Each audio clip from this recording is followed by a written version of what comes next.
kababayan. Wala naman tayong naging problema since the 1987 Constitution pagdating sa mga witness.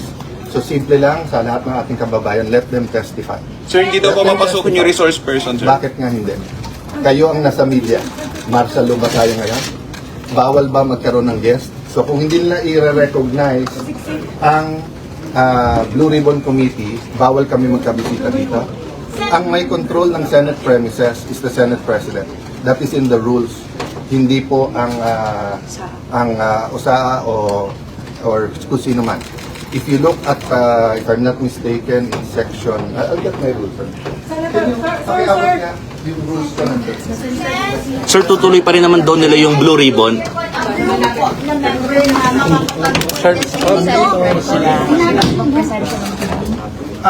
We will have our staff. This is an extraordinary situation. If they're willing to... Ay, sir, dito na po. Okay na po yan, sir. Okay na po. Ayan. Start tayo, ha? The Senate shall elect in the manner provided, herein provided, a President, President pro tempore, Secretary, Sergeant of Arms. This officer shall take the oath. Okay. The officer shall be elected by the majority vote of all its members. Okay? So, Senate Secretary, OSAA, Sergeant at Arms, pro tempore, and President, kailangan 13 ang boto. 13 ang boto. May 13 boto ba kapag? Ano po ang sabi ng Section 10? The term of office of the President, at sa ngayon po ako yon, the President pro tempore, na sa ngayon si Senator Loren Legarda yon, the Secretary and the Sergeant of Arms shall begin upon their election and shall end when their successors shall have been elected. O i-assume nyo na, hindi ko sinasabing tama ha, mali yung ginawa nila kapon. I-assume nyo na 100% tama yun. I-assume nyo. Did they elect my successor? Kayo sumagot. Did they elect a Senate President? So ano sabi Section 10? And when their successor shall be elected, they did not elect my successor. So I am still Senate President. So tignan nyo ang powers ng Senate President. Kasama doon yung pag-manage ng premises ng Senado.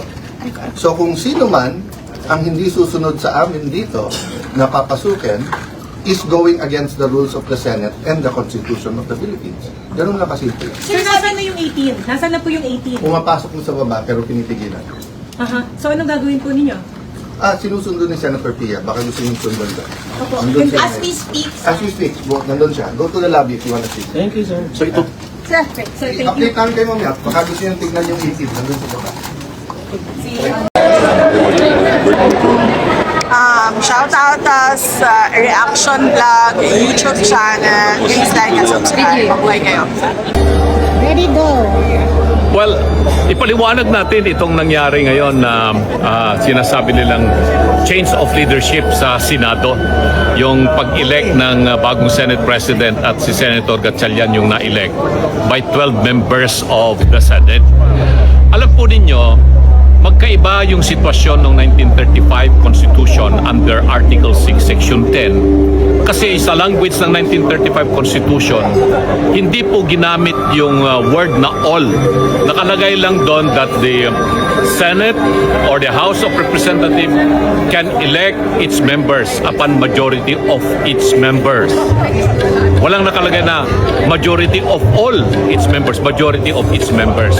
Tapos sumunod na paragraph doon nakalagay, for purposes of determining a quorum, nakalagay din that majority of its members, majority of the members of each house. Kaya ang nangyari doon sa Abilino versus Cuenco na sinaset nilang kaso 1949 case yan, ang Senate President si Senate President Jose Abilino from Samar. Siya ang leader ng Liberal Party. On the other hand, ang leader naman ng Nacionalista Party si Senator Mariano Cuenco, kasama niya sina Senator Lorenzo Tañada. On that occasion, 12 of the Nacionalista senators, Lorenzo Tañada wanted to deliver a privileged speech at aatakihin niya si Senate President Jose Abilino. Kaya in-install ni Senate President Abilino yung session, hindi niya kinol kaagad yung session, tapos nung tinawag ang session, nagkaroon ng calling of the rules. Hindi nila dinispense yung calling of the rules. Normally, dinidispense yan para mabilis. Tapos, binasa rin yung minutes of the previous session para talagang ma-install yung privilege speech. After that, nag-dismiss na kagad, na-adjourn yung Senate, walk out na yung grupo ni Senate President Jose Abilino. Naiwan yung 12 ngayon. What are they going to do? Ang ginawa nila, in-appoint nila si Senator Cuenco, Mariano Cuenco, as acting Senate President. Tapos siya nag-preside. At nung nag-preside siya, na-elect siya na Senate President by the 12 remaining senators. Nakarating yung kaso sa Supreme Court. At doon sa Supreme Court, sinabi nila na hindi pwede na ma-elect yung Senate President kung kulang ng 13. Kailangan 13. Pero sabi ng Supreme Court doon sa final decision, sandali, at the time na nangyari itong butuhan sa Senado, there were only 23 senators in the Philippines. One senator was out of the country, that was Senator Tomas Confisor. At sinabi ng Supreme Court, the language of the Constitution is very clear. It did not require that majority of all its members. It only required majority of the members of each house. And majority of the members of each house is anything that is more than 1/2. So what is 1/2 of 23? That is what? 12. More than 1/2. No? Hindi naman pwedeng 11.5 plus 1. Hindi pwedeng. So 12. Dahil yung isang senador, absent din siya noon, si Senator Vicente Soto Sr. from Cebu, who was sick, he was in the hospital. So sabi ng Supreme Court, you only have to consider 23 senators in determining the existence of a quorum. And given the fact that the Senate processes of compelling its members to attend cannot be served outside the Philippines. So, walang jurisdiction ang Senate kay Confisor. So, 23 lang. Dahil kahit nasaan yung senador na yan, basta nasa Pilipinas, he is still a member of the Senate. And in the determination of the quorum or in the determination of the absolute majority, then you count only the members who are here in the Philippines. Sa sitwasyon ngayon, ano ba ang majority? Hindi pwedeng 12 lang ang majority. Even majority of all its members means 13 or majority of the members of each house. Kailangan 13 pa rin kasi nandito naman yung 24 senador eh.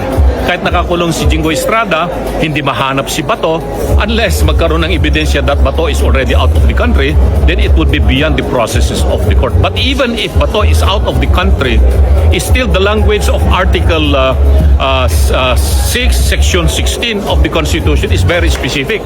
To elect the President of the Senate or the Speaker of the House of Representatives, it requires majority of all its members. Yung salitang all, wala sa 1935 Constitution. That's why the case of Abilino versus Cuenco cannot be applied either in the election of the Senate President or in the conduct of session. Because in the determination of quorum, it requires more than 1/2 of the members who are here. And since there are 24 senators, majority of the 24 senators, regardless of the fact na wala sila physically because somebody is detained, somebody cannot be found, but he is still in the Philippines, still you require 13 senators. Kaya void, unconstitutional yung ginawa nila ngayon sa Senado.